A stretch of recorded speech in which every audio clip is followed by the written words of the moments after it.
चलिए, तो आज की क्लास फिजिक्स की 5वें लेक्चर में हम लोग मेजरमेंट पढ़ रहे थे। उसके अंदर हमने लास्ट क्लास में एरर्स पढ़ा कि एरर क्या होता है और एरर कब आता है। जब कभी भी आप कोई मेजरमेंट करिएगा वहां एरर आएगा ही।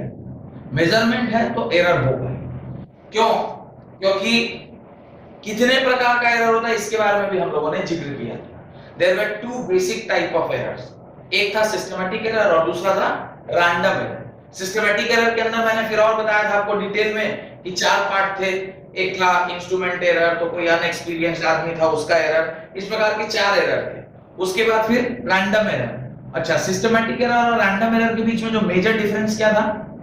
Systematic error is in unidirectional, वो या तो पॉजिटिव होगा या नेगेटिव होगा, पर रैंडम एरर जो है ये बोथ डायरेक्शन में जा सकता है। पॉजिटिव एरर भी दिखा सकता है या फिर नेगेटिव एरर भी दिखा दे।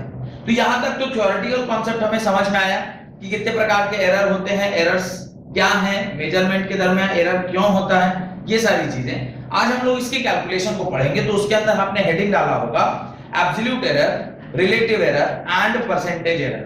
नहीं डाला है तो हेडिंग डाल लीजिए absolute error, relative error and percentage error. एक एक करके इन सारे एरर्स को हम लोग पढ़ते हैं। सबसे पहला एरर लिखिए absolute error. The magnitude of difference between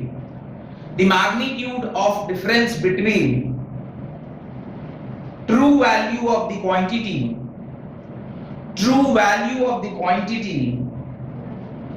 the magnitude of difference between true value of the quantity and the individual measurement value is called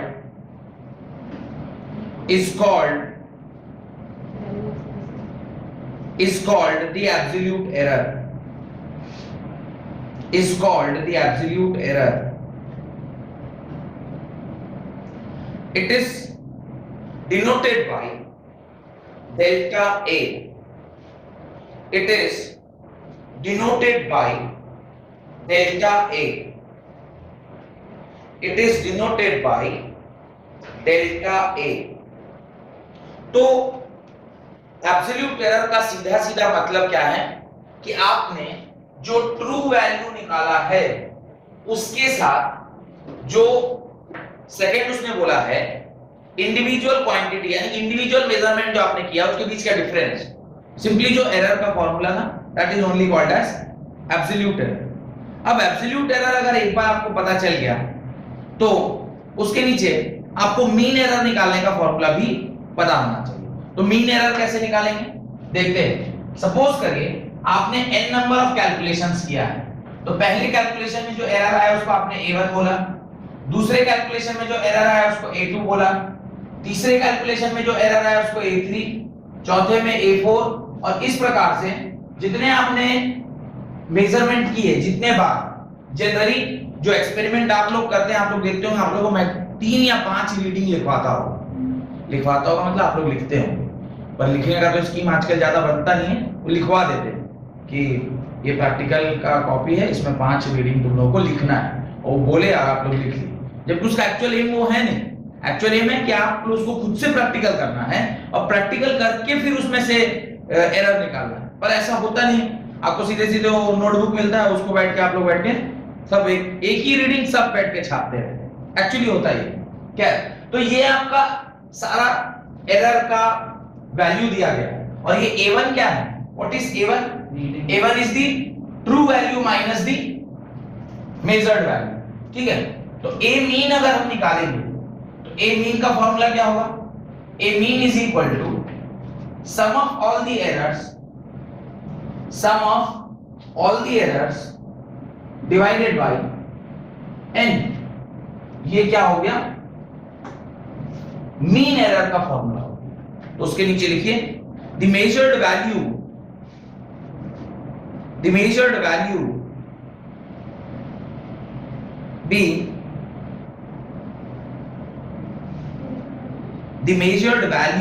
be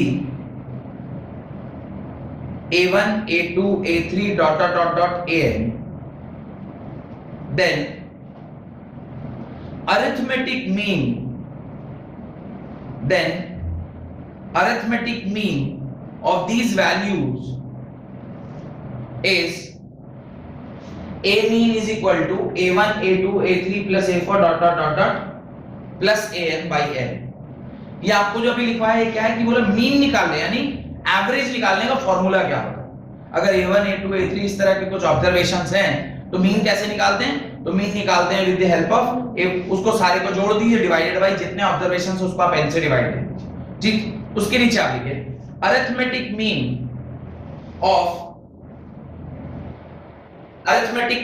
of absolute error, arithmetic mean of absolute error. तो अब arithmetic mean of absolute error जब आप निकाल रहे हैं तो उसका formula क्या होता है, इसी को आप ऐसे लिख सकते हैं a mean is equal to 1 by n summation a of I where I goes from 1 से लेकर n तक। ये आप एब्सोल्यूट मीन या arithmetic mean of absolute error लिख सकते हैं। Arithmetic mean of absolute error, सारे एरर्स का एवरेज निकाला गया है। जहां पे अब जो ये a of I लिखाया है ये क्या है, एरर्स है, absolute errors. a of I is true value minus what value, measured value, true value minus measured value। ये आपका एरर है। शायद इसका फॉर्मूला लोग पहले भी लिखे थे, पहली बार जब एरर लिख रहे थे तो यही फॉर्मूला लिखे थे, measured value minus true value minus measured value. अब आगे लिखिए द अरिथमेटिक मीन am, ये डब्बे में बंद कर लीजिए, इंपॉर्टेंट फॉर्मूला है। एब्सोल्यूट एरर यानी arithmetic mean of absolute error का फॉर्मूला दिया हुआ, ये कुछ नहीं, यही लिखा हुआ ऊपर वाला और इसमें कोई अंतर नहीं, ये दोनों एक ही चीज है। इसी को ऐसा लिख दिया है। कैसे लिखा है, 1 by n, देखिए 1 by n लिखा हुआ है। समेशन का मतलब होता है सम, और a of I के जगह पे I कहाँ है, 1 से लेकर n तक, तो इसका समेशन होगा तो क्या लिखेंगे, a of 1 plus a of 2 plus कहां तक जाएगा, ये प्लस होता हुआ n तक जाएगा तो an है। ये एक ही चीज लिखा हुआ है। तो आपने इंडिविजुअल एरर निकाला और उसको जब मीन कर दिया तो वो क्या हो गया, एब्सोल्यूट एरर का अरिथमेटिक मीन हो गया। यहां तक कोई बात, चलिए आगे। द अरिथमेटिक मीन am, इसको am से डिनोट कर रहा है। The arithmetic mean am is taken as true value of the quantity, arithmetic mean am is taken as the true value of the quantity, then absolute errors in the individual measure value, then absolute error in the individual measured value is given by, तो अब आपने ऊपर लिखा है कि absolute error किस तरीके से डिनोट करते हैं, डेल्टा ए से डिनोट करते हैं। देखिए आपने लिखा है ना, absolute error is denoted by delta A. Absolute error delta 1 is equal to एक दूसरा फॉर्मूला जो कहता है ए mean minus a1, delta a2 क्या होगा, ए mean minus a2, delta a3 क्या होगा, ए मीन माइनस a3, और ऐसे ही जब आप डेल्टा an लिखेंगे तो वो क्या होगा, ए मीन माइनस a n के बराबर। ये आप उसके नीचे लिखेंगे कि ये सारे इंडिविजुअल वैल्यूज का एब्सोल्यूट एरर लिखा गया है। एब्सोल्यूट एरर इस प्रकार से आपने डिनोट किया है, जहां पर जो आपका एरर है वो एब्सोल्यूट एरर को आप डेल्टा ए के टर्म्स में लिखते हैं तो वो होता है mean error minus the first observation, फिर mean error minus the second observation. वो जो डिफरेंस होगा वही ना चेंज इन द वैल्यू, क्योंकि इस पूरे को मेजरमेंट करने में जो आपने एवरेज निकाला है मेजर करके, कि चलिए इसको एग्जांपल से ज्यादा अच्छा समझ में आएगा, कोई एक प्रैक्टिकल एग्जांपल ले लेंगे तो ज्यादा बेटर समझ में आएगा। खैर पहले इसको लिखिए तो फिर एग्जांपल लेते हैं। देन उसके नीचे आप लिखें द एब्सोल्यूट एरर, ये यहां तक लिख लिया होगा, उसके नीचे लिखिए the absolute error may be positive in certain cases and negative in certain other cases। तो एब्सोल्यूट एरर जो है वो पॉजिटिव भी हो सकता है और नेगेटिव भी हो सकता है। रीजन उसका क्या है, देखिए सपोज करिए ए मीन आ गया 5.3 और जो आपका पहला ऑब्जर्वेशन था ये था 5.1, तो 5.3 माइनस 5.1 इज 0.2, तो ये तो पॉजिटिव आ गया। इसकी बात सपोज ये 5.3 है, ये मेजर करने का 5.5 आया, तो ये पॉजिटिव और नेगेटिव हो गया, नेगेटिव हो गया। तो absolute error individually can be both positive as well as negative, but आगे लिखें but the magnitude of absolute error, but the magnitude of absolute error, what do mean by magnitude of absolute error, इसका जो magnitude होगा, इसका जो magnitude होगा, the magnitude of absolute error, magnitude निकालेंगे तो क्या लिखेंगे डेल्टा ए का mod, the magnitude of absolute error is always positive, is always होगा ही, जिसके विद साइन अगर आप ले रहे हैं तो वो पॉजिटिव नेगेटिव दोनों है। -5 जूल 10 + 5 जूल, या ऐसे सोचिए -5 Newton 10 Newton +5 Newton, ultimately magnitude उसका कितना है 5 न्यूटन है, प्लस माइनस तो उसके सामने उसके साइन से आया होगा कि किधर डायरेक्शन क्या है, बात समझ में आ रहा है। तो यहां पर भी यही है, तो अभी कह रहा कि इन सारे एरर्स का अगर सिर्फ मैग्नीट्यूड देखा जाए तो ऑलवेज क्या आने वाला है, पॉजिटिव आने वाला है। तो उसको लिखिए but the magnitude of absolute error that is delta A will always be positive, will always be positive, will always be positive. यहां तक समझ में आया? नहीं समझ में आया तो फिर एक बार देखिए, ये सारे ऑब्जर्वेशंस थे, इन ऑब्जर्वेशंस का मीन निकालना होता है तो हम क्या करते हैं, ए मीन का फॉर्मूला होता है, आप उसको सम करके एन से डिवाइड दे दीजिए। अगर ये सारे एरर हैं तो इन एरर्स का मीन क्या होगा, इस फॉर्मूले से हम निकालते हैं। एब्सोल्यूट एरर को हम लोग डिनोट करते हैं with the formula delta A. Delta A मतलब mean error minus the first observation, फिर mean error minus the second observation, mean error minus the third observation, इसलिए हम एब्सोल्यूट एरर निकालते हैं। एब्सोल्यूट एरर निकाला तो ये पॉजिटिव भी हो सकता है और नेगेटिव भी हो सकता है, लेकिन जब आप इसका मैग्नीट्यूड लिखेंगे तो वो ऑलवेज क्या होगा, सिर्फ और सिर्फ पॉजिटिव होगा, ये नेगेटिव नहीं हो सकता है। यहां तक बात समझ में आ गई? सब हेडिंग डालें उसके नीचे, mean absolute error, mean absolute error. अब आपसे कह रहा है कि मीन एब्सोल्यूट एरर निकालो। What do you mean by mean absolute error? एक तो एब्सोल्यूट एरर आ गया, अब उसके बाद वो इस एब्सोल्यूट एरर का मीन बोल रहा है निकालने के लिए, तो क्या करेंगे देखिए, आपसे एग्जाम में यही क्वेश्चन पूछेगा, find the mean absolute error of the given observation, find the mean absolute error of the given observation. एक सवाल कराऊंगा अभी इसके ऊपर। अब देखिए डेल्टा ए, इसका हमें क्या निकालना है, मीन निकालना है। अब इसका मीन मतलब क्या, इन सारे का आपको एवरेज लेना होगा, तो आप लिखेंगे delta A1 plus delta A2 plus delta A3 plus dot dot dot dot plus delta AN, और उसको जब आप क्या करेंगे, n से डिवाइड करेंगे, तो ये जो टर्म आएगा इसको सॉल्व करके जो आएगा उसको क्या बोलेंगे, mean absolute error.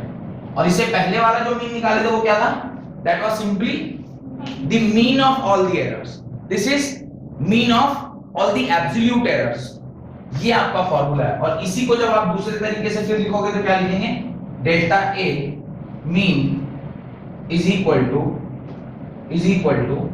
1/n summation delta ai where I goes from 1 से लेकर n तक। ये दूसरा फॉर्मूला है जो आपको क्या होना चाहिए, ध्यान रखना चाहिए। इस प्रकार से ये दोनों फॉर्मूला आप अपनी कॉपी में लिखिए। मीन एब्सोल्यूट एरर हेडिंग डालिए, लिखिए it is the arithmetic mean, it is the arithmetic mean of the magnitude of absolute errors, it is the arithmetic mean of the magnitude of absolute error in all the measured quantity, in all the measured quantity, सारे measured quantity का ये आपका क्या है, this is your mean absolute error।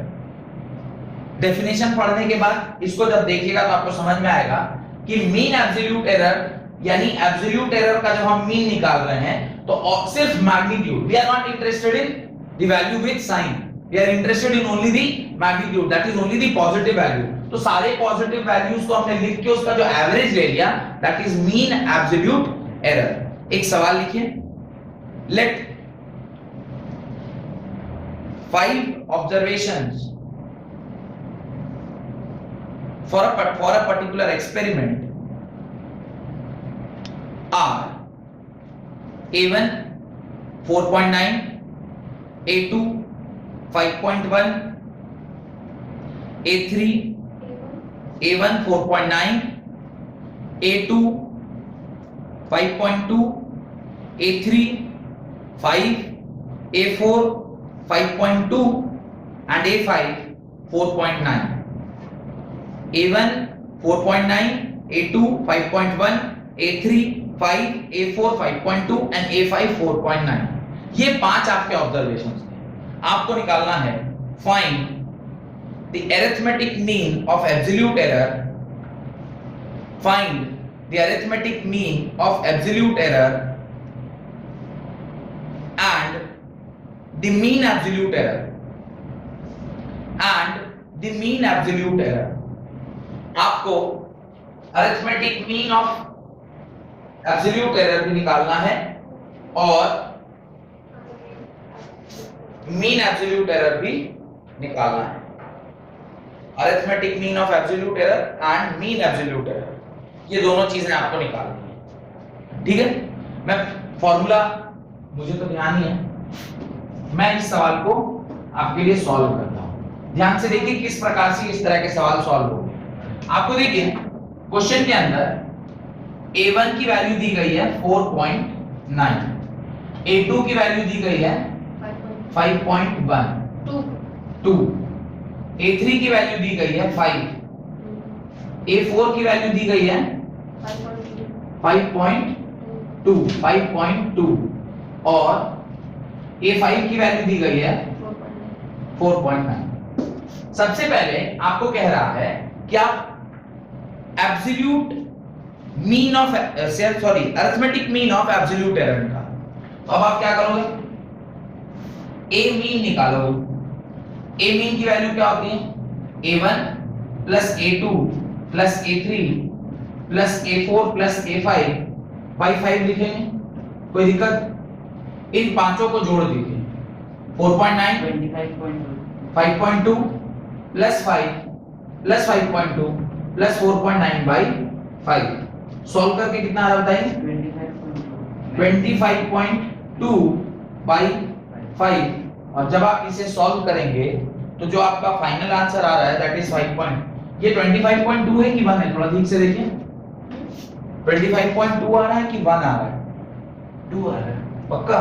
9 9 18 18 4 22 ये आएगा this, और इसको सॉल्व करिएगा तो आएगा ये 5.4, 5.2 की 5.4 5 डिवाइड देके देखिए, 5 बार में 0.2 है तो 20 होगा, 20 होगा तो 4 होगा, है ना। देखिए तो क्या आ रहा है, 5.4 आ रहा है। चलिए अभी अगर ये 5.4 है तो 5.04 ही होगा, 5.04 होगा। This is 5.04 0.04। अभी आपका क्या आ गया, this is your A mean.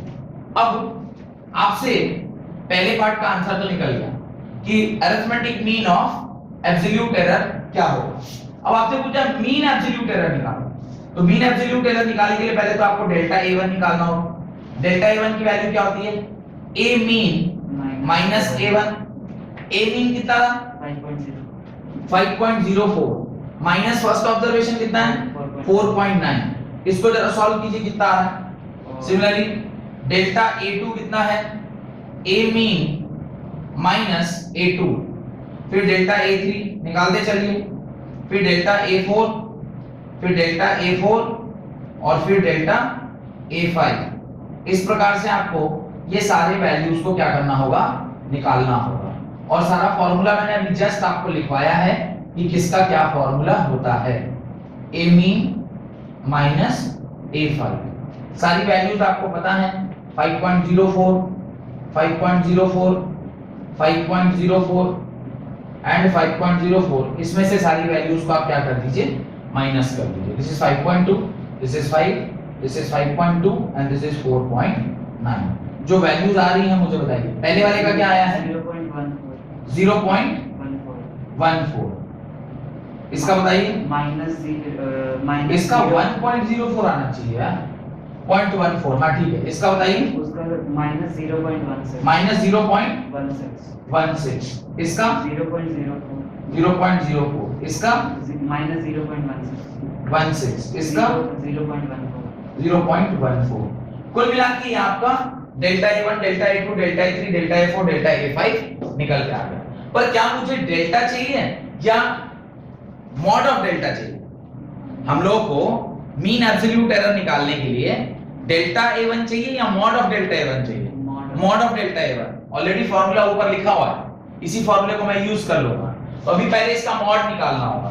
तो जब आप इसका मॉड निकालेंगे तो इसको क्या लिखेंगे, डेल्टा A1 का mod is equal to 0.14। Delta A2 का मॉड यहाँ पे नेगेटिव है, पर मॉड जब लिखते हैं तो क्या लेंगे, सिर्फ उसके मैग्नीट्यूड को लिखेंगे। Delta A3 is 0.04, delta A4 is plus 1.6, sorry 0.6। Plus लिखने की आवश्यकता नहीं क्योंकि सारी वैल्यूज तो प्लस ही लिख रहे हैं। और डेल्टा A5 क्या आएगा, delta A5 is equal to 0.14 आएगा। तो आपने सारा ये भी निकाल लिया। अब इन सारी वैल्यूज को आप कहां पुट कर दोगे, ऊपर वाले फॉर्मूले में। तो मेरे ख्याल से यहां तक तो लिख ही दिया होगा सबने, है ना। अब ऊपर वाले इस फॉर्मूले में हम लोग क्या करते हैं, इसको पुट कर देते हैं। जब आप इसको इसमें पुट करोगे तो आपकी वैल्यू क्या आएगी, 0.14 plus 0.16 plus 0.04 plus 0.16 plus 0.14 whole divided by 5। और इसको सॉल्व करके बताइए क्या आंसर आ रहा है। 0.128 this is what, this is delta A mean. Delta A mean का मतलब होता है मीन ऑफ एब्सोल्यूट एरर। आपसे ये बोला था उसने निकालने को, और ये वाली वैल्यू जो 5.04 है ये उसने कहा था निकालने को। This is mean of all the observations, और ये है एरर, यानी एब्सोल्यूट एरर का मीन कितना आ रहा है। जब एक से ज्यादा ऑब्जर्वेशंस आप लेते हैं तो फिर वहां पे आपको एब्सोल्यूट एरर का मीन चाहिए होता है, क्योंकि आप एक जगह तो एरर कर नहीं रहे। 5 एक्सपेरिमेंट आपने किए हैं, तो पांचों एक्सपेरिमेंट में कुछ एरर आया, तो उससे आपका मीन पता चल गया। अब इससे आप क्या करोगे, टॉलरेंस आ गया, प्लस माइनस दिस। इतना एरर है, इसमें कितना प्लस माइनस चल सकता है, इतना प्लस माइनस चल सकता है। This is called as tolerance। क्या है, एरर का भी टॉलरेंस। हाँ, कितना एरर आप मंजूर कर सकते हैं। भाई गलती होगी, कितनी गलती तक आप मंजूर कर सकते हैं। एक लेवल तक ही ना गलती को मंजूर किया जाएगा, उसके बाद के लेवल के गलती को तो मंजूर नहीं करेंगे। वो तो कुछ लेवल डिसाइड होना चाहिए, वो निकाले हैं। ठीक है, तो यहां पर आपको एटलीस्ट ये समझ में आया होगा कि ये एब्सोल्यूट मीन का एरर, यानी एक तो एरर, और एरर का भी एब्सोल्यूट मीन का, यानी mean of absolute error, so that क्या टॉलरेंस पता कर सके। उसके नीचे इस बात को लिखिए, इट रिजल्ट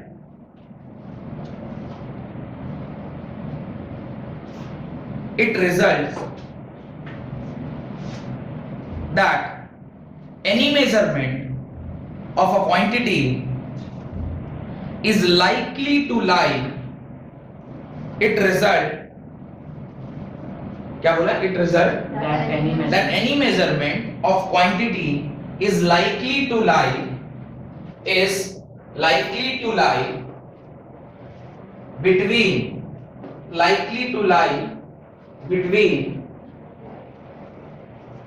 क्या कह रहा है कि जो आप मेजरमेंट करेंगे तो उसका जो रेंज है वो क्या होगा? am minus delta am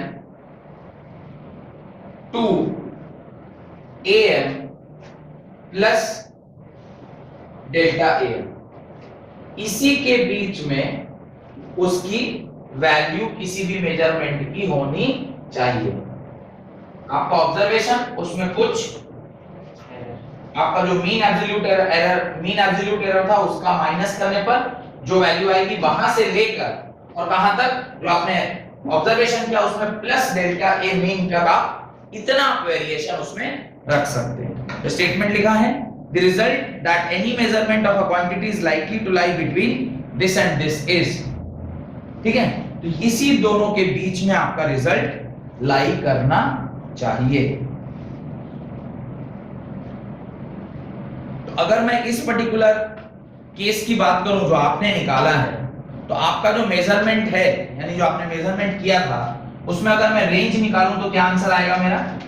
5.04 minus 0.128 to 5.04 plus 0.128। इसको जरा सॉल्व कीजिए, कितना आ रहा है?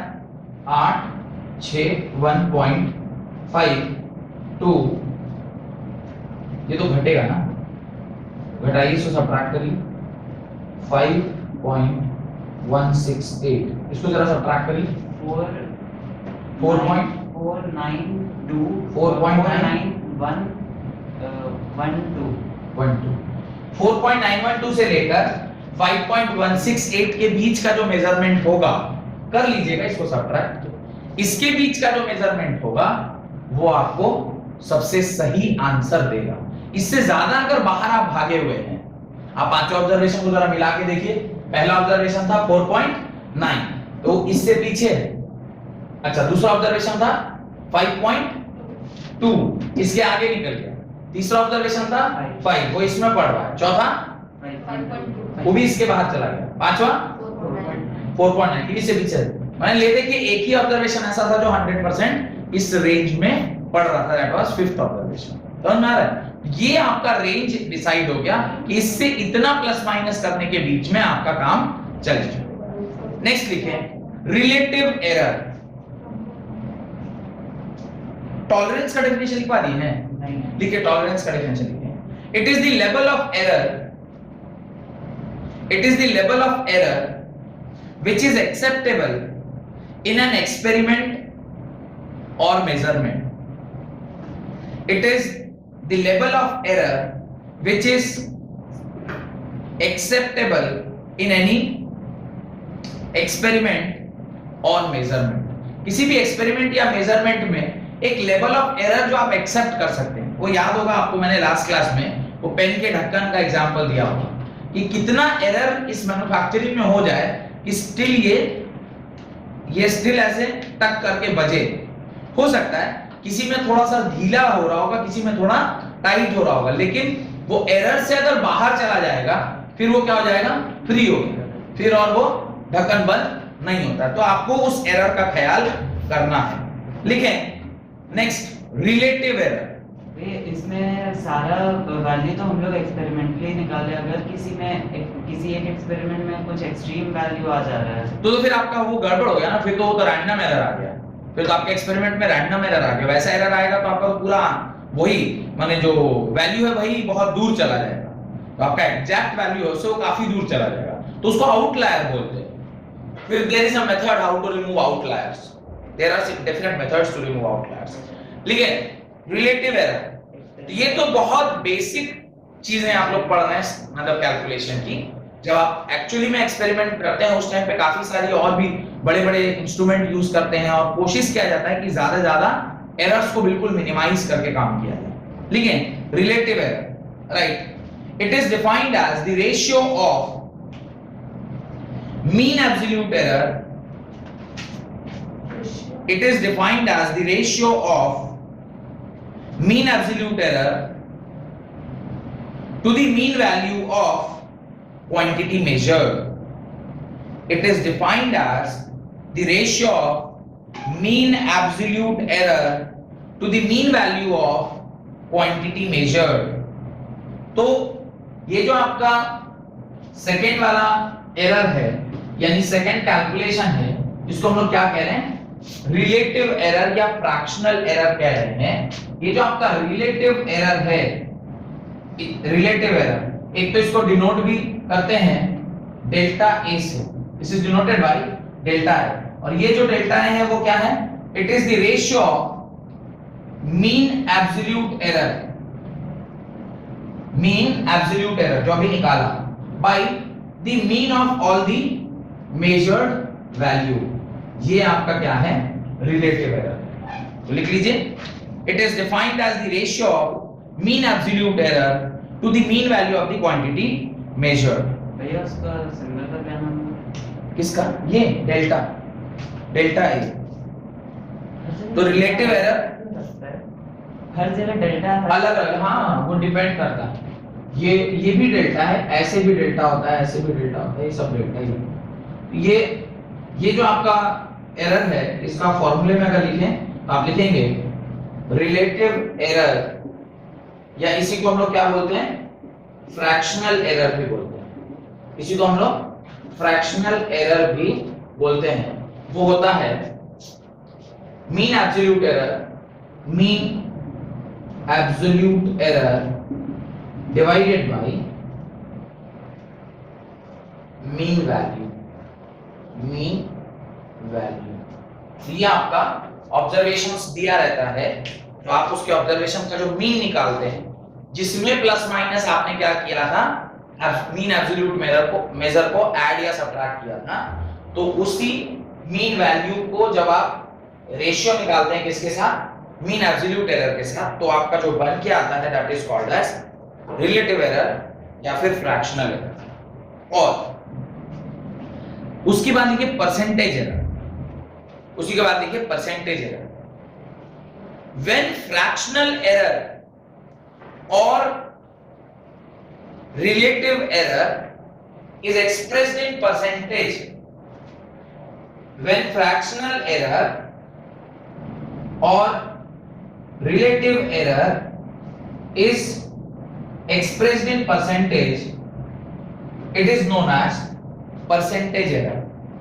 तो परसेंटेज एरर मतलब डेल्टा ए का कितना परसेंट है, तो वो होगा delta A M whole divided by A M into 100। आप क्या करोगे, उसको 100 से मल्टीप्लाई करोगे। तो फ्रैक्शनल एरर और परसेंटेज एरर में कोई बहुत बड़ा डिफरेंस नहीं है। At same fractional error by multiplied by 100 it will give you percentage. यहां तक कोई दिक्कत है तो बताइए। भाई ये रिलेटिव एरर हम लोग क्यों निकालते हैं? क्या चीज, relative error? Relative error just to know कि कितना एरर हो रहा है, क्या परसेंटेज ऑफ एरर है, आपने जो मेजर किया है उसका मीन और जो आपका एरर आया है उसके बीच का परसेंटेज क्या है। जनरली बोला जाता है कि 0.5 से कम अगर है तो मेजरमेंट जो आप किए हैं, यानी जो आपने निकाला, मतलब जो आपने मेजर किया और उसमें जो एरर का पार्ट है वो अगर 0.5 से कम है तो हम मानते हैं कि ये ठीक ठाक मेजरमेंट आपने किया। अगर वो 1%, 2%, 5%, 10% हो जाता है एब्सोल्यूट एरर का जो मीन है और जो आपने मेजर किया उसके बीच का वैल्यू, तो फिर बोलते हैं कि कहानी गड़बड़ है। अगर आप चाहते हैं निकालना तो उसी सवाल के लिए निकालिए।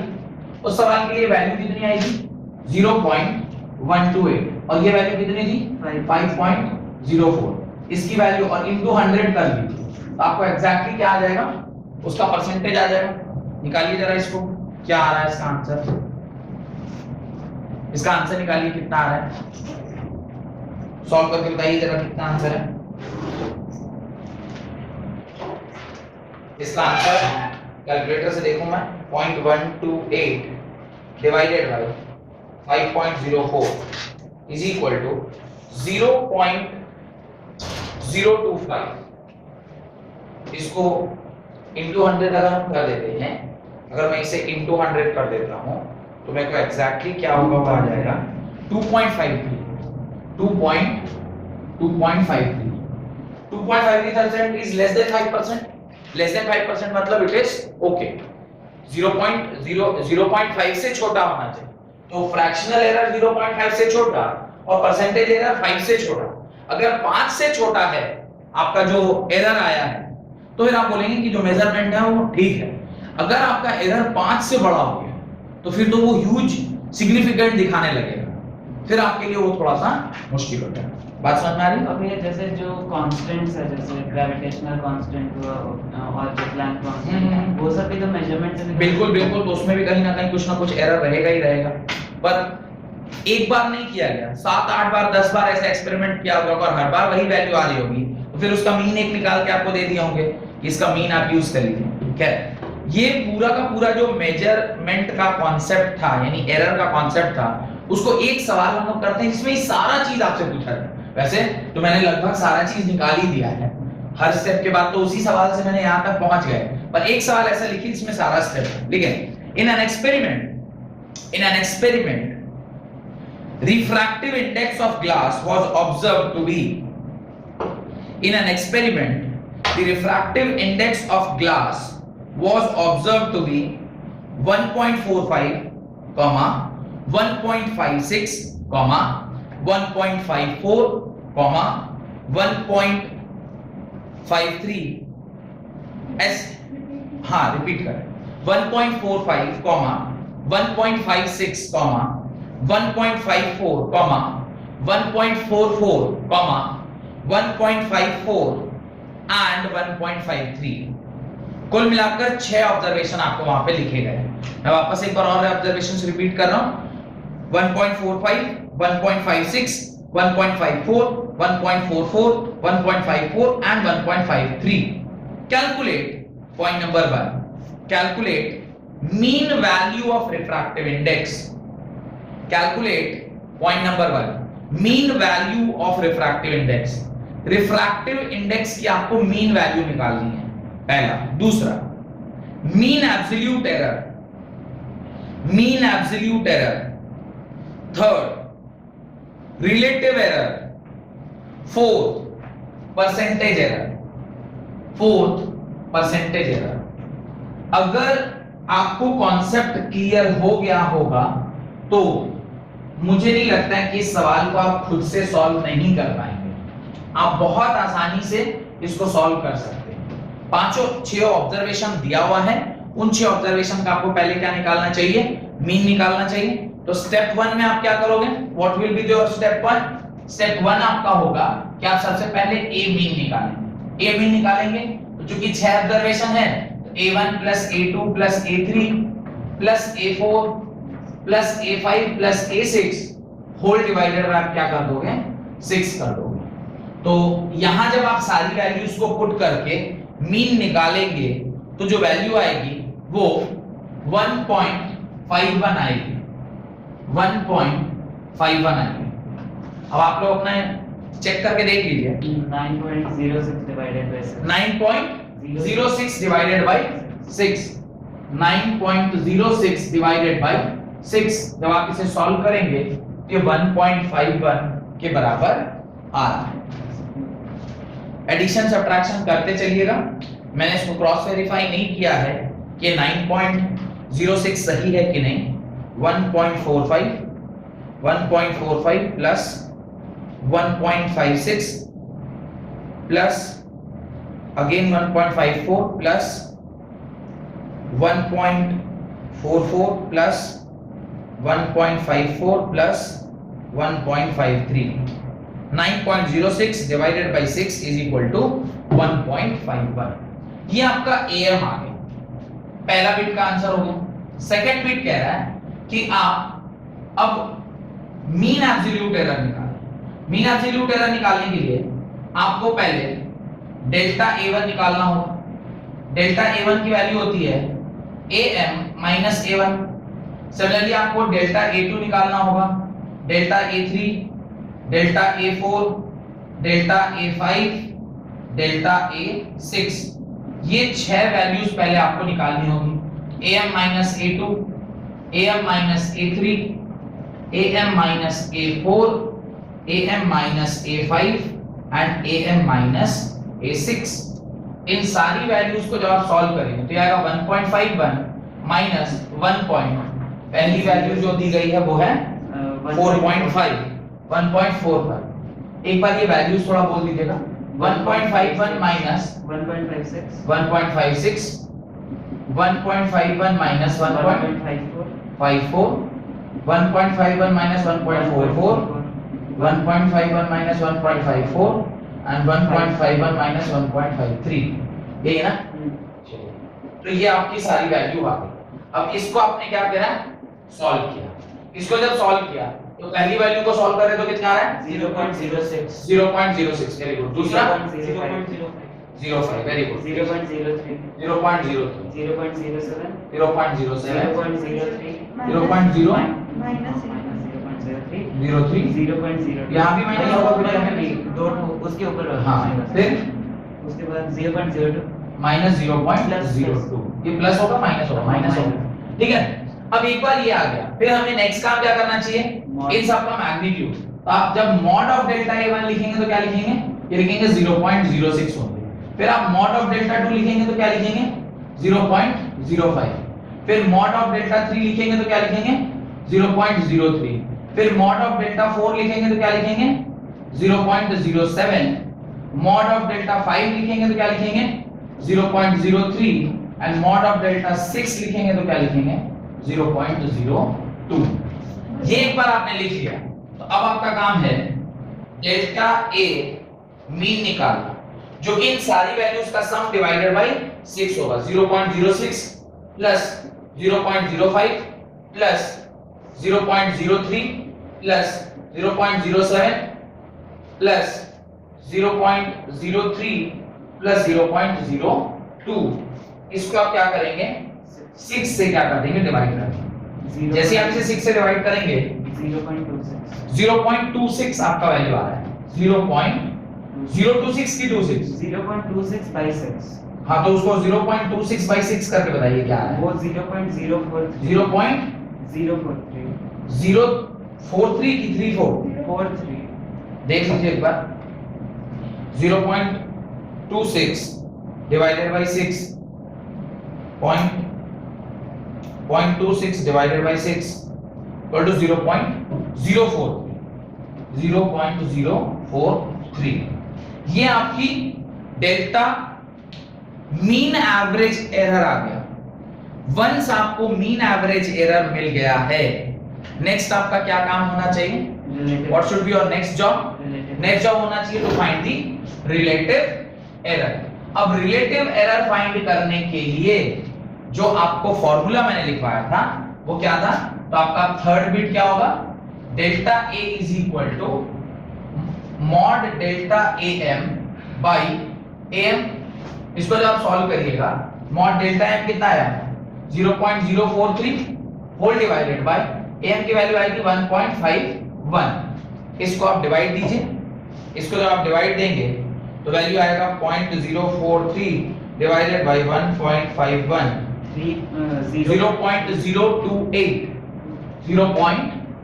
0.028 और फोर्थ बिट आप डेल्टा A का परसेंटेज निकाल रहे हैं तो सिर्फ आप इस वैल्यू को क्या कर दीजिए? इनटू 100 कर दीजिए। जब आप इसको इनटू 100 करेंगे तो वैल्यू आएगी 2.8%। और मैंने कहा 5% से अगर छोटी वैल्यू है तो आपका जो परसेंटेज एरर आया है वो ठीक है। अब you can consider that experiment to be true. जो आपने ऑब्जर्व किया है वो सही है। देखिए, इस प्रकार से पूरा का पूरा आपका ये एरर वाला पार्ट समाप्त हो गया। थ्योरी से स्टार्ट करके सारे न्यूमेरिकल याद रखिएगा। ये एक स्टैंडर्ड टाइप का क्वेश्चन है, जब भी आएगा ऐसा ही आएगा। ऑब्जर्वेशंस दिए गए होंगे, आपको ए मीन निकालना होगा, ए मीन निकालने के बाद उसका एब्सोल्यूट एरर निकालिए, एब्सोल्यूट एरर निकालने के बाद मीन एब्सोल्यूट एरर निकालिए, मीन एब्सोल्यूट एरर निकालने के बाद रिलेटिव एरर, और रिलेटिव एरर निकालने के बाद परसेंटेज एरर। अगर इसमें से कोई पार्ट पूछ ले, सिर्फ पहला दोनों पार्ट पूछ ले, तो 5 नंबर का नहीं आके फिर ये थोड़ा कम नंबर का होगा, ठीक है। लेकिन अगर नीचे का कुछ पूछ रहा है कि परसेंटेज एरर निकालिए, परसेंटेज एरर निकालिए मतलब पूरा का पूरा आपको सॉल्व करना ही पड़ेगा, ठीक है। तो यहां पे आपका एरर वाला पार्ट पूरा कंप्लीट हो गया। याद रखिएगा, जब कभी भी एरर 5 से छोटा है तो एक्सपेरिमेंट को हम लोग कंसीडर करते हैं ट्रू बी ट्रू, कि जो आपने एक्सपेरिमेंट किया वो ठीक किया है। 5 से बड़ा एरर हो जाता है फिर देयर इज अ प्रॉब्लम, कि आपने जो निकाला है उसको लोग एक्सेप्ट भी कर सकते हैं या फिर रिजेक्ट भी कर सकते हैं। डन, यहां तक कोई दिक्कत, एरर में कोई दिक्कत नहीं। अगला हेडिंग डालिए, चलिए। तो सिग्निफिकेंट फिगर्स, हेडिंग डालें सिग्निफिकेंट फिगर्स। तो सिग्निफिकेंट फिगर्स के बारे में आपको जानना है। अब आप कहेंगे सर सिग्निफिकेंट फिगर तो सब हम लोग को पता रहता है, आपको पता है कि 1.59 होगा तो उसको 1.6 लिख देते हैं, और क्या, ये राउंडिंग ऑफ है ना। और सिग्निफिकेंट फिगर्स कैसे निकालते हैं, तो पॉइंट के बाद कितना डेसिमल है, सब आसान चीजें हैं। पर जब आप इसके नियम सारे पढ़ेंगे आपको समझ में आएगा कि राउंडिंग ऑफ और सिग्निफिकेंट फिगर जो है वो इतना सरल टॉपिक नहीं, वो जितना सरल देखने में है उतना सरल है नहीं। कई सारी चीजें इसमें ऐसी है जो आप बिल्कुल भी नहीं जानते, ठीक है। तो अब और सिग्निफिकेंट फिगर्स का डेफिनेशन और उसके रूल ये आपको लिखने चाहिए, right. The reported result of measurement, the reported result of measurement is a number that includes the reported result of measurement is a number that includes all digits in the number that are known as reliable. The reported result of measurement is a number that include all digits in the number that are known as reliable plus first digit that is uncertain plus first digit that is uncertain, first digit that is uncertain is known as significant figures or significant digit. Significant figures or significant digits. तो significant figure का क्या मतलब है, वो कह रहा है जब कभी भी कोई आप मेजरमेंट करके उसको रिपोर्ट करते हैं, रिपोर्ट करना मतलब बताना, दिखाना, लिखना, तब उसमें जितने भी डिजिट्स हैं उसमें आपको फर्स्ट रिलायबल वाला जो पार्ट है उसको रखना है, और साथ साथ जितने भी सर्टेन डिजिट्स हैं उसको भी रखना है। तो ये तो हो गया कि भाई किस तरीके से आप रखेंगे उस नंबर को, वहां लिखेंगे, उसका रूल भी लिख ही लेते हैं लगे हम, right. Rules to determine the number of significant figures. Rules to determine the number of significant figures. Right. Rule number 1. All non-zero digits are significant. All non-zero digits are significant. सारे non-zero जो digits होते हैं वो significant होते हैं। जैसे अगर मैं एग्जांपल आपको दूं कि कहीं पर नंबर लिखा हुआ है 326, तो इसमें कितने सिग्निफिकेंट फिगर हैं? 3। कहीं लिखा है 1.326, कितने सिग्निफिकेंट फिगर्स हैं? 4। कहीं लिखा है 32.5, कितने सिग्निफिकेंट फिगर्स हैं? 3। इस प्रकार से जितने भी नॉन जीरो नंबर अगर कहीं पर आप रिप्रेजेंट कर रहे हैं तो उसको हम लोग क्या बोलते हैं? सिग्निफिकेंट फिगर्स बोलते हैं। तो इसमें 3 सिग्निफिकेंट फिगर है, और सिग्निफिकेंस क्या दर्शाता है? जो जितना ज्यादा सिग्निफिकेंट होगा डेसिमल के बाद अगर ज्यादा सिग्निफिकेंस है किसी भी रिपोर्टिंग में तो उसको ज्यादा precise value 1.326 is more precise value. तो सिग्निफिकेंट फिगर्स ज्यादा अगर होते हैं डेसिमल के बाद तो वो प्रिसीजन को दर्शाता है, और डेसिमल के पहले हैं कोई भी सिग्निफिकेंट फिगर तो वो भी आपको प्रिसीजन ही दिखा रहा है। अगर मैं 300 बोलता, अगर मैं इसे 300 बोलता तो यहां पर सिर्फ एक सिग्निफिकेंट फिगर, पर वो सिग्निफिकेंस 100 प्लेस पर जाके तो आपको प्रिसाइज्ड वैल्यू नहीं मिला। 320 बोलता तो 300 से थोड़ा ज्यादा प्रिसाइज होता। अब 326 बोल रहा, नंबर ऑफ सिग्निफिकेंट क्या हो गया, बढ़ गया, और आपका जो प्रिसीजन है वो और ज्यादा एक्यूरेट हो गया। बात समझ में आ रही? तो प्रिसीजन और एक्यूरेसी का थोड़ा बहुत इसके साथ रिलेशनशिप है। खैर पहला नियम कहता है कि all the non zero numbers are significant. Rule number 2, ये एग्जांपल लिख लीजिएगा उसके नीचे, फिर लिखिए रूल नंबर 2। रुकिए लिखने दीजिए। ओहो ओके, रुक अरे बाबा रुक, oh my, all the zeros, point number 2, all the zeros between two non-zero digits, all the zeros between two non-zero digits are significant no matter where the decimal point is, if at all. No matter where the decimal point is, if at all. 1507 number of significant figures कितने होंगे? 4, क्योंकि दो non zero digit के बीच वाला जो zero होता है उसको भी आप क्या मानते हैं? सिग्निफिकेंट मानते हैं। 1.5003 ऐसा कहीं लिखा है। Number of significant figures 5, point कहीं भी प्लेस हो, अगर दो नॉन जीरो डिजिट के बीच में क्या पड़ रहा है? जीरो पड़ रहा है, तो वो भी क्या कहलाता है? सिग्निफिकेंट कहलाता है। याद रखिएगा, दो नॉन जीरो डिजिट्स के बीच में जब जीरो पड़ता है तो वो भी क्या हो जाता है? सिग्निफिकेंट हो जाता है। डन। नियम नंबर 3, रूल संख्या 3। ये कह रहे रुकिए, अरे इस बार व्रत का गाना पूरा ही कर। रुक रुक रुक, अरे बाबा रुक, oh my darling Jimmy look, ओ बोला लुक, बोला बस फट से लुक। लिखिए, if the number, rule number 3 लिखिए, if the number is less than 1, if the number is less than 1, the zeros on the right of the decimal point, if the number is less than 1, the zeros on the right of the decimal point and to the left of the first non-zero digit are not significant. If the number is less than 1, the zeros on the right of the decimal point and to the left of the first non-zero digit are non-significant.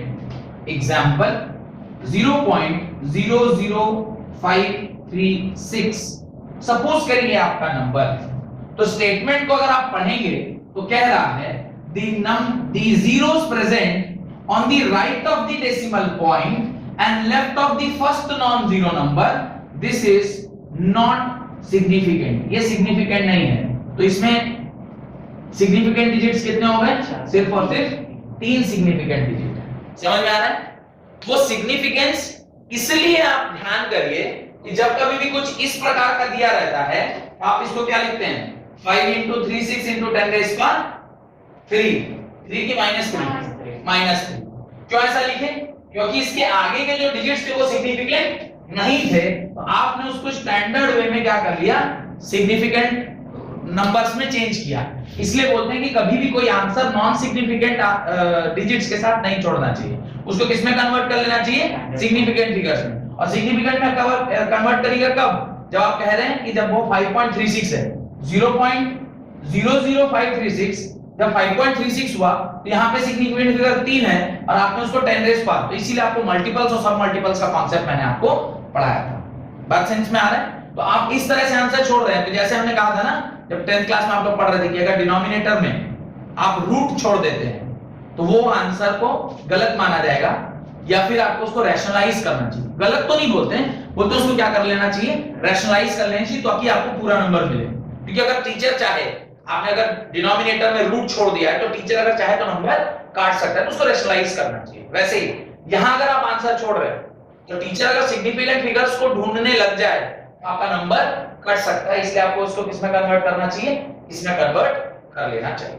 Next, ये वाला example लिख लिया होगा। एक example और लिखना चाहते हैं 0.035, तो ये भी इसमें नंबर ऑफ सिग्निफिकेंट फिगर्स क्या होंगे, 2 होंगे, क्योंकि यही दोनों सिग्निफिकेंट है, बाकी तो सिग्निफिकेंट है नहीं। और इसको भी जब आप लिखेंगे तो क्या लिखेंगे, 3.5 into 10 raised power -2। नेक्स्ट, अगला लिखें, in a number without a decimal, in a number without a decimal, in a number without a decimal, the terminal or trailing zeros are not significant. In a number without a decimal, in a number without a decimal, the terminal or trailing zeros are not significant. मतलब भाई अगर 500 लिखा हुआ है तो इस 500 में significant figure सिर्फ क्या है, 1 है। ये बाद के जो तीनों है वो नॉट सिग्निफिकेंट। इसलिए अगर आप इसको सिग्निफिकेंट बनाना चाहते हो तो आप क्या लिखेंगे, 5.0 into 10 raised power 2। ये किस में कन्वर्ट हो गया, इसमें। इसलिए जीरो जब लिखते हैं उसको 10 raised to the power में छोड़ दीजिए ताकि उसकी सिग्निफिकेंस को आप इग्नोर करा दें। कहीं लिखा हुआ है 1500, 15 या 15000 लिखा है, इसमें सिग्निफिकेंट फिगर्स क्या होंगे, सिर्फ और सिर्फ 2 सिग्निफिकेंट फिगर्स हैं, 5 और 1। ये तीनों सिग्निफिकेंट नहीं है। और इसको जब आप लिखेंगे तो आप क्या लिख सकते हैं, 1.5 into 10 raised power 4, 1.5 into 10 raised power 4। इस प्रकार से आप ध्यान रखने वाली बात यह है कि जब आप कोई भी ऐसा नंबर लिख रहे हैं जिसमें स्टार्टिंग में यानी आपके लेफ्ट हैंड साइड पे डिजिट है और उसके बाद सारे जीरोस हैं, 1 लाख हो गया, 100 हो गया, 1000 हो गया, 1 करोड़ हो गया, उन सारे में सिर्फ जो पहला डिजिट है वही सिग्निफिकेंट है, बाकी का कोई भी सिग्निफिकेंट नहीं है। Fifth point, the trailing zeros in a number with a decimal point are significant. बहुत इंपॉर्टेंट पॉइंट, बहुत इंपॉर्टेंट पॉइंट। क्या इंपॉर्टेंट पॉइंट है, ये मिटा रहा हूं बोर्ड पर से। द ट्रेलिंग जीरोस, आपने पॉइंट लिख लिया होगा, in a sorry, the trailing zeros in a number with a decimal point are significant. अब कहीं पर 300.00 लिखा हुआ है, 300.00 लिखा हुआ है, यहां पे जो नंबर ऑफ सिग्निफिकेंट फिगर है वो है 5। ये तीनों भी सिग्निफिकेंट है और ये दोनों भी सिग्निफिकेंट है। अगर ये 00 लिखा है मतलब जो भी मेजरमेंट आप कर रहे हैं वो डेसिमल के 2 पॉइंट तक आपने मेजरमेंट करा है, तो ये काफी प्रिसाइज वैल्यू हो गई कि डेसिमल के 2 पॉइंट तक भी आपने उस वैल्यू को निकाला है। तो इसमें जो सिग्निफिकेंस है वो सारे वैल्यूज का सिग्निफिकेंट है। इसलिए जब कभी भी आप कोई नंबर लिखते हैं तो इसलिए आप देखे होंगे 5 नहीं लिख के मैंने क्या लिखा था, 5.0 लिखा था, ताकि आप पॉइंट के बाद भी हो सकता है 0.01 हो, 0.02 हो या 0.2 हो, 0.3 हो, तो ये इसके सिग्निफिकेंस को दर्शाएगा। तो इस प्रकार से इसके सिग्निफिकेंट फिगर क्या हो जाएंगे, 2 हो जाएंगे। ये सब नियम ध्यान रखना है। एंड द लास्ट पॉइंट देखिए, द मल्टीप्लाइंग और dividing factor which are neither rounded number nor numbers representing, the multiplying or dividing factor which are neither rounded number nor numbers representing measured value are exact. The multiplying or dividing factor which are neither rounded number nor number representing measured value are exact and have infinite number of significant figures as per the condition. Has infinite significant figures as per the number. Nor number represented. The multiplying or dividing factor which are neither rounded numbers nor numbers representing measured value are exact and have infinite number of significant digit as per condition. क्या कह रहा है? वो ये कहने की कोशिश कर रहा है जब कभी भी किसी नंबर को आप कहां पुट कर रहे हैं, किसी फॉर्मूले में यूज कर रहे हैं। जैसे आपने लिखा radius is equal to d by 2, या आप कहीं लिख रहे हैं circumference is equal to 2 pi r, या आप कहीं पर लिख रहे हैं time period is equal to 2 pi under root l by g। ये जो नीचे आपने 2 लिखा है, या यहां पर जो 2 लिखा है, या यहां पर जो 2 लिखा है, अब ये मत सोचने लग जाएगा सर सब जगह 2 ही लिख रहे हैं तो 2 के लिए ही वैलिड है क्या? कोई भी नंबर जो इस प्रकार के फॉर्मूले में आ जाता है, उसका जो 2 लिखा हुआ है, इसका कोई सिग्निफिकेंट डिजिट नहीं, इसका इनफाइनाइट सिग्निफिकेंट डिजिट है। आप कहेंगे सर ये कौन लॉजिक हुआ? अगर 2 लिखा है तो इसका तो एक ही सिग्निफिकेंट डिजिट हुआ ना, ये सिग्निफिकेंट डिजिट चेंज हो जाएगा। कैसे? ऊपर वाला value will decide the significance of this number. अगर ऊपर वाला लिखा है 300.02 by 2, तो इसका जो आंसर होगा वो आप क्या लिखोगे? 150.01। तो इस 2 का सिग्निफिकेंट पॉइंट ऐसा होगा नहीं होगा 2 डिजिट के बाद का, तो ये सिग्निफिकेंस इसका बढ़ गया, क्योंकि जो फाइनल आंसर आया वो 2 डिजिट के बाद तक का, और इसमें 5 सिग्निफिकेंट फिगर्स हैं। चूंकि ऊपर वाले में 5 सिग्निफिकेंट फिगर थे, नीचे वाला इवन इफ सिर्फ 2 लिखा हुआ था, पर जो उसने डिवाइड करके जो फाइनल आंसर निकाला वो कितना आया? 5 सिग्निफिकेंट फिगर्स का आया। तो जो वैल्यूज हम लोग यूज कर रहे हैं, अच्छा इसकी जगह पे अगर मात्र हम 300 यूज करते और बाई 2 लिखे होते तो आंसर आता 150। इसकी सिग्निफिकेंट फिगर थी 1, अब सिग्निफिकेंट फिगर हो गई 2, इसकी फिर से सिग्निफिकेंट फिगर चेंज हो गई। तो कह रहे हैं कि जब कभी भी ये नंबर लिया जाता है, जो ये फैक्टर से आप मल्टीप्लाई या डिवाइड कर रहे हैं, उस केस में जो सिग्निफिकेंट फिगर्स हैं वो इनफाइनाइट है। 1 हो सकता है, 2 हो सकता है, 3 हो सकता है, 4 होता है, डिपेंडिंग अपॉन द कंडीशन कि उसको आप कहां यूज कर रहे हैं और किस चीज में आपने जो वैल्यू लिया है उसका सिग्निफिकेंस क्या है। डन। लास्ट एक पॉइंट वहां लिखें और फिर आज की क्लास समाप्त करते हैं हम लोग। राइट, एक पॉइंट वहां पर लिखें नोट डालकर, any number according to significant figures can be represented, any number according to significant figures can be represented in the form of a into 10 raised to the power plus minus b।